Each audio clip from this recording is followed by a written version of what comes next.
શિવ પુરાણ ભાગ 96। વ્યાસજીએ પૂછ્યું, હે શંકરજી, જ્યારે ભાયુધા પૂર્વવાસીઓ સહિત દૈત્યરાજની બુદ્ધિ વિશેષરૂપ મોહમાં થઈ ગઈ ત્યારે પછી કઈ ઘટના ઘટી? સંપૂર્ણ વૃત્તાંતનું વર્ણન કરું। હે મહર્ષિ, જ્યારે ત્રણેય પૂર્વોની પૂર્વોપદશા થઈ, દૈત્યોએ શિવ આચરણનો પરિત્યાગ કરી દો, સંપૂર્ણ સ્ત્રી ધર્મ નષ્ટ થઈ ગયો અને ચારે બાજુએ દુરાચાર ફેલાઈ ગયો, ત્યારે ભગવાન વિષ્ણુને બ્રહ્માની સાથે બધા દેવતા કૈલાસ પર ગયા અને ભગવાનની સ્તુતિ કરવા લાગ્યા। હે પરમેશ્વર, આત્મબળથી આપ સંપન્ન છો। તમે જ સૃષ્ટિના કર્તા, બ્રહ્મા પાલક અને વિષ્ણુદા સહર્તા રુદ્ર છો। પરબ્રહ્મ સ્વરૂપ આપને નમસ્કાર છો। આ મહાદેવજીનું સ્તવન કરીને દેવોએ એમને પ્રણામ કર્યા। પછી ભગવાન વિષ્ણુએ જળમાં ઉભરીને પોતાના સ્વામી શિવનું મનમાં સ્મરણ કરીને તત્પર થઈને દક્ષિણામૂર્તિ દ્વારા પ્રગટિત રુદ્ર મંત્રની 10 કરોડની સંખ્યા સુધી જપ કર્યો। ત્યાં સુધીમાં બધા દેવતાઓએ મહેશ્વરના મનમાં પરોવીને સ્તુતિ કરવા લાગ્યા। હે પ્રભુ, આપ સમસ્ત પ્રાણીઓના આત્મા સ્વરૂપ કલ્યાણ કરતાને સમસ્ત ભક્તોની પીડારનારા છો। આપના ગળામાં નીલ ચિહ્ન છે, તેથી આપ નીલકંઠ કહેવા છો અને જગદીશ્વર છો। આપ જ રજોગુણ, સત્વગુણ અને તમોગુણના આશ્રયથી બધા બ્રહ્મા વિષ્ણુને રુદ્ર થઈને જગતના કરતા ભરતા અને સંસારક બનો છો। તમે જ ભવસાગરથી તરનારા છો। યોગ વિના યોગી આપ, ઈશાન પાસે અમે મુક્તિની યાચના કરીએ છીએ। તમે યોગ્યના હૃદય કમળની કર્ણિકા પર બિરાજમાન છો। વેદ અને સંતજન કહે છે કે આપ પર સ્વરૂપ, તત્વરૂપ અને પ્રાતપર છો।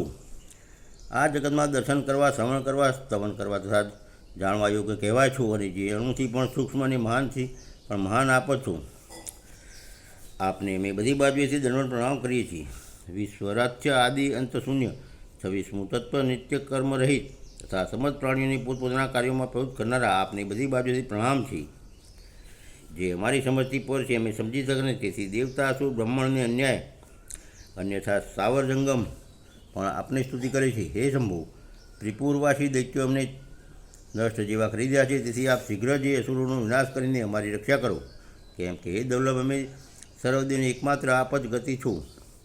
સર્વજ્ઞ હે મુનિવર, આ પ્રકારે મહેશનું સ્તવન કરીને દેવગણ દિનભાવથી અંજલિબદ્ધ થઈને સાથે ઊભા રહ્યા। એ સમયે એમના મસ્તક નતા। આ રીતે જ્યારે સુરેન્દ્ર વગેરે દેવોએ મહેશ્વરની સ્તુતિ કરી અને વિષ્ણુએ શાંતવદી મંત્રનો જપ કર્યો, ત્યારે ભગવાન શિવ પ્રસન્ન થઈ ગયા અને વૃક્ષ પર સવાર ત્યાં પ્રગટ થયા। એ સમયે પાર્વતીપતિ શિવનું મન પ્રસન્ન હતું। એમણે નંદીસરની પીઠ ઉપર ઉતરીને વિષ્ણુનું આલિંગન કર્યું અને નંદી પર હાથ ટેકવીને ઊભા થઈ ગયા અને સંપૂર્ણ દેવતાઓ તરફ કૃપાભરી દ્રષ્ટિ જોઈને ગંભીર વાણીમાં હરીને કહેવા લાગ્યા, હે દેશ ધર્મનિષ્ઠ દૈત્યોના ત્રણેય પૂર્વોને હું નષ્ટ કરી દઈશ, એમાં સંશય નથી। પરંતુ એ મહાદેવ દૈત્ય મારા ભક્ત હતા અને એમનું મન સુંદર મારામાં લાગેલું હતું, તેથી કદાપી એ સમયે એમણે બહાનાવશ ઉત્તમ ધર્મનો પરિત્યાગ કર્યો છે। તથાપિ શું મારા વધને યોગ્ય છે? એટલા માટે જેમણે ત્રિપુરવાસી દૈત્યોને ધર્મભ્રષ્ટ કરીને મારી ભક્તિથી વિમુખ કર્યા છે, તે વિષ્ણુ અથવા અને કોઈ દેવતા જેમને કેમ નથી મારી નાખતા? હે મુનીશ્વર, શંભુના વચન સાંભળીને સમસ્ત દેવતાઓ તથા શ્રીહરિનું મન પણ ઉદાસ થઈ ગયું। ત્યારે સૃષ્ટિકર્તા બ્રહ્માએ જોયું કે દેવતાને વિષ્ણુના મુખ પર ઉદાસી છવાઈ ગઈ છે, ત્યારે એમણે હાથ જોડીને શંભુને કહેવાનો આરંભ કર્યો। બ્રહ્માજી બોલ્યા, હે પરમેશ્વર, આપ યોગિતાઓ શ્રેષ્ઠ પરબ્રહ્મ અને સદાય દેવો તથા ઋષિઓની રક્ષામાં તત્પર રહેનારા છો। આપને સાથે જ આપના આદેશથી તો અમને મોહમાં નાખવામાં આવ્યા હતા, એના પ્રેરક તો આપ છો। આ સમયે જરૂર એમણે પોતાના ધર્મનું પરિત્યાગ કર્યો છે અને આપની ભક્તિથી વિમુખ થઈ ગયા છે। તેમ છતાં આપના સિવાય કોઈ એમનો વધ કરી શકે એમ નથી। દેવો અને ઋષિઓના પ્રાણરક્ષક હે મહાદેવ, સાધુઓની રક્ષા માટે આપે મલેચ્છોને વધ કરવો ઉચિત છે।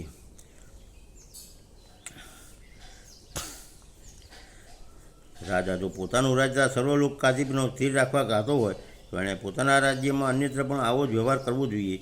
એટલા માટે આપ દેવગુણની રક્ષા માટે તૈયાર થઈ જાઓ, વિલંબ ન કરો। હે દેવેશ, મોટા મોટા મુનીશ્વર પણ યજ્ઞ, સંપૂર્ણ વેદ શાસ્ત્ર, હું બ્રહ્મા અને વિષ્ણુ પણ નિત્ય જ આપની પ્રજા છીએ। હે પ્રભુ, આપનો પુરોહિત છું તથા આપની આજ્ઞાનું પાલન કરનાર, શુક્ર રાજ્યકારભાર સંભાળનાર મંત્રી છે। હે સર્વેશ, અન્ય દેવતાઓ પણ આપના શાસન નિયંત્રણમાં રહીને સદા પોતપોતાના કાર્યમાં તત્પર છે। સનતભાઈ, હે વ્યાસજી, બ્રહ્માની આ વાત સાંભળીને સુરપાલક પરમેશ્વર શિવનું મન પ્રસન્ન થઈ ગયું। એમણે બ્રહ્માજીને કહ્યું, હે બ્રહ્મન, જો તમે મને દેવતાઓના સમ્રાટ કરી રહ્યા છો તો મારી પાસે એ પદને યોગ્ય કોઈ એવી સામગ્રી તો છે નહીં, તેથી હું એ પદને ગ્રહણ કરી શકું। તેમને ન તો મારી પાસે કોઈ મહાદિવ્ય રથ છે, કે નથી ઉપરયુક્ત સારથી, અને સંગ્રામમાં વિજય અપનાવનારા ધનુર્માળ પણ નથી, જેને લઈને હું મનોયોગપૂર્ણ સંગ્રામમાં એ પ્રબળ દૈત્યનો વધ કરી શકું. આમ કહીને ચૂપ થઈ ગયા. પરંતુ શિવજીને શીઘ્ર જ પ્રસ્તુત થતા ન જોઈ દેવતા કશ્યપ વગેરે ઋષિ અત્યંત વ્યાકુળ તથા દુઃખી થઈ ગયા. ત્યારે ભગવાન હરિએ એમને કહ્યું. ભગવાન બોલ્યા, હે દેવો, મુનિઓ, તો તમે લોકો દુઃખી શા માટે થાવ છો? તમારે પોતાને બધા જ દુઃખોના પરિત્યાગ કરી દેવું જોઈએ. હવે તમે બધા લોકો આદરપૂર્વક મારી વાત સાંભળો. હે દેવગણ, તમે જ લોકો વિચાર કરો કે મહાન પુરુષોની આરાધના સુખસાધ્ય નથી હોતી.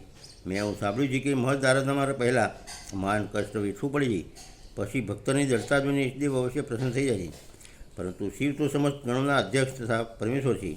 એ તો આખરે આશુતોષ રહ્યા ને. પહેલાં ઓમનું ઉચ્ચારણ કરીને પછી નમનો પ્રયોગ કરો, પછી શિવાય કહીને 2 વાર શુભમનું ઉચ્ચારણ કરો, એ પછી 2 વાર કુરુનો ઉપયોગ કરીને પછી શિવાય નમ ઓમ જોડી દો. આવું કરવાથી ઓમ નમઃ શિવાય શુભમ શુભમ કુરુ શિવાય નમઃ ઓમ એ મંત્ર બને છે. એ બુદ્ધિ વિશારદો, જો તમે લોકો શિવની પ્રસન્નતા માટે આ મંત્રના પુનઃ 1 કરોડ જપ કરશો તો શિવજી અવશ્ય તમારા કાર્ય પૂર્ણ કરશે. હે મને પ્રભાવશાળી શ્રીહરિ જ્યારે આમ કહ્યું ત્યારે બધા દેવતા પુનઃ શિવ આરાધનામાં લાગી ગયા. ત્યાર પછી શ્રીહરિ પણ દેવ તથા મુનિઓના કાર્યની સિદ્ધિને માટે શિવમાં મન લગાવીને વિધિપૂર્વક જપમાં તત્પર થઈ ગયા. હે મનુષ્ય, આ બાજુ દેવગણ ધૈર્ય સંપન્ન થઈને વારંવાર શિવ શિવ એમ ઉચ્ચારણ કરતા રહ્યા. 1 કરોડ જપ કરવા સામે ઊભા રહ્યા. શિવજી બોલ્યા, હે હરે, હે બ્રહ્મણ, હે દેવગણ, ઉત્તમ વ્રતનું પાલન કરનાર મુનિઓ, હું તમારા આ તપથી પ્રસન્ન થઈ ગયો છું. માટે હવે તમે લોકો તમારું મનોવાંછિત વરદાન માગી લો. દેવતા કોઈ, હે દેવાધિદેવ કલ્યાણકર્તા જગદીશ્વર, જો આપ અમારા પર પ્રસન્ન થયા હો તો દેવીની વિકલતાનો વિચાર કરીને શીઘ્ર ત્રિપુરનો સંહાર કરી દો. હે પરમેશ્વર, આપ તો દીનબંધુ છો, કૃપાની ખાણ છો. આપે સદાય અમારી દેવતાની વારંવાર આપત્તિઓથી રક્ષા કરી છે. હે બ્રહ્મણ, ત્યારે બ્રહ્મા અને વિષ્ણુ સહિત દેવોની વાત સાંભળીને શિવજી મનમાં ને મનમાં પ્રસન્ન થયા અને આ પ્રકારે બોલ્યા, એ હરે, હે દેવગણ તથા હે મુનિઓ, હવે ત્રિપુરાને નટ થયું સમજો. તમે લોકો આદરપૂર્વક મારી વાત સાંભળો. મેં પહેલાં જે દિવ્યરથ સારથી ધનુષ અને ઉત્તમ બાણનો અંગીકાર કર્યો છે એ બધું જ શીઘ્ર તૈયાર કરો. હે વિષ્ણુ અને સ્ત્રી નિશ્ચય, તમે બંને લોકના ત્રિલોકના અધિપતિ છો. એટલા માટે મારે માટે પ્રયત્નપૂર્વક સમ્રાટને યોગ્ય બધા ઉપકરણો તમારે પ્રસ્તુત કરી દેવા જોઈએ. તમે બંને સૃષ્ટિના સર્જનને પાલન કરવા નિયુક્ત છો. તેથી ત્રિપુરને નષ્ટ થયેલો જાણીને દેવતાની સહાયતા માટે આ કાર્ય અવશ્ય કરો. નિષ્કામ માટે મોક્ષ સાધન કરનાર પુરુષોને માટે ભક્તિ મુક્તિનો સાધક છે. જે મનુષ્ય પવિત્ર રહીને આ સદા મંત્રનું કિંજકરી સાંભળે છે અથવા બીજાને સંભળાવે છે, એની બધી જ અભિલાષા પૂર્ણ થઈ જાય છે. હે મુનિ, પરમાત્મા શિવની વાત સાંભળીને બધા દેવતા પરમ પ્રસન્ન થયા અને બ્રહ્મા તથા વિષ્ણુને તો વિશેષ આનંદ પ્રાપ્ત થયો. એ સમયે વિશ્વકર્માએ શિવની આજ્ઞા અનુસાર વિશ્વના હિત માટે સર્વદેવમયતા પરમ શોભન દિવ્ય રથનું નિર્માણ કર્યું. ભાગ 96 પૂરો.